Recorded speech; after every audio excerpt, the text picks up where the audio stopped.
It is late evening. The room is quiet, but not peaceful. You are sitting still, staring at something that is not really there. Your phone is in your hand, but you are not reading. Your thoughts are somewhere else, somewhere heavy, and your dog is lying across the room. At first, nothing seems unusual, until you notice something strange. They are watching you, not moving, not asking for anything, just watching. And then, slowly, they get up. They walk toward you without a sound. They press their body against your leg, or rest their head gently on your knee. No barking, no excitement, no demand, just presence. And the question is this: how did they know? Most people believe this is coincidence. They think the dog is simply responding to routine. Maybe you've been sitting longer than usual. Maybe the room is quieter. Maybe the dog just wants attention. It is comforting to believe that, because the alternative feels almost impossible. The idea that your dog can sense something inside you that you have not even expressed out loud.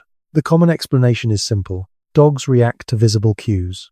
Your posture changes, your voice softens, your movements slow down, and the dog learns to associate those signals with moments when you are more likely to give attention, so they come closer. That is what most people think. But that explanation is incomplete, because there are moments when you say nothing, you move the same way.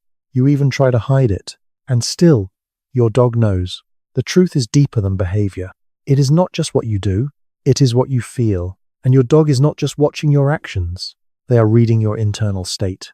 For years, scientists believed animals could only respond to observable signals. But research in animal cognition has quietly changed that idea. Dogs do not just see you, they perceive you. In a study conducted by researchers in Europe, dogs were exposed to human emotional expressions in controlled conditions. But the most interesting part was not visual, it was scent.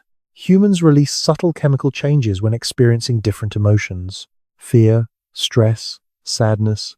Each one produces a slightly different scent profile, invisible to you, but not to your dog.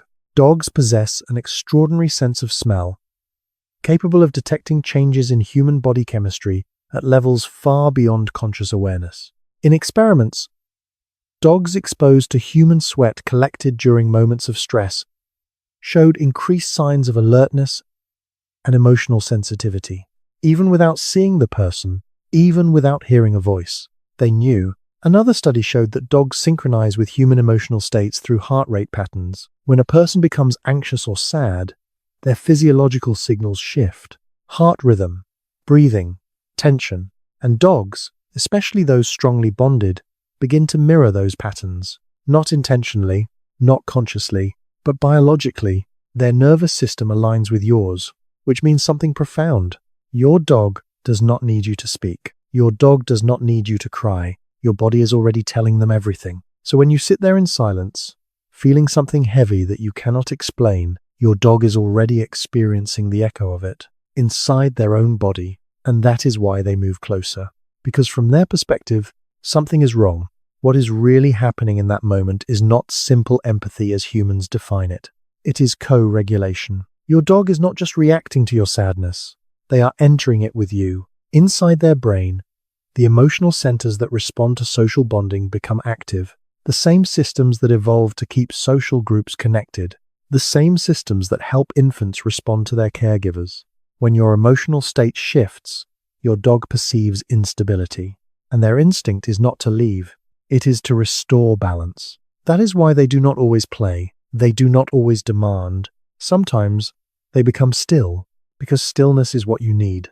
They adjust themselves to match your emotional rhythm, and then, slowly, they try to guide you back.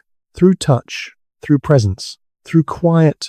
Most people misunderstand this behavior. They think the dog is being needy. They think the dog is overly attached. But what you are witnessing is something far more complex. Your dog is regulating your emotional state the only way they know how. By offering their own calm, by anchoring themselves to you, by staying. There is something deeply important hidden in that. Because in the wild, animals do not waste energy on unnecessary actions. Every behavior serves a purpose. And choosing to approach a distressed individual is not without risk. It requires trust. It requires connection. Your dog is making a decision in that moment to move toward your vulnerability instead of away from it. That is not instinct alone. That is bond. And here is something most people never realize. Your dog does not see your sadness as weakness. They do not judge it. They do not question it. They do not try to fix it. They simply respond to it as something that matters, something that deserves presence. There was an observation made by behaviorists studying therapy dogs in clinical environments. When patients experienced silent emotional distress, without visible crying or verbal expression, trained dogs would often approach those individuals more frequently than others.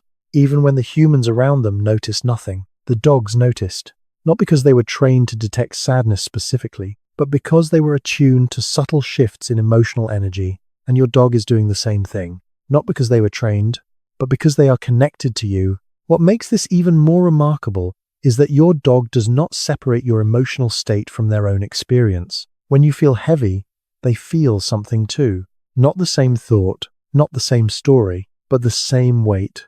And so they act, gently, quietly, without explanation. There is a moment that happens so often that people ignore it. You are sitting there, lost in thought, and your dog rests their head on you, not asking, not moving, just resting. And after a while, without realizing it, you take a deeper breath. Your body softens, your thoughts slow down, nothing dramatic, nothing sudden, just a slight shift. That is not accidental. That is co-regulation in action. Your nervous system is responding to theirs, just as theirs responded to yours. And for a brief moment, you are no longer carrying everything alone. There is a powerful insight hidden here. Your dog does not wait for you to be okay before they come close. They come close because you are not okay. And that changes everything, because most of the world teaches you to hide your emotions, to manage them alone, to appear fine. But your dog does not require that. They respond to what is real, not what is presented, and in doing so, they create a space where you do not have to pretend. There is a quiet truth in that. Your dog may understand your emotional state better than most people do, not because they are smarter, but because they are not distracted. They are not interpreting your words. They are not analyzing your situation. They are simply feeling what you feel and responding with presence. The most emotional part of this is not what your dog does. It is why they do it. They do not gain anything from your sadness.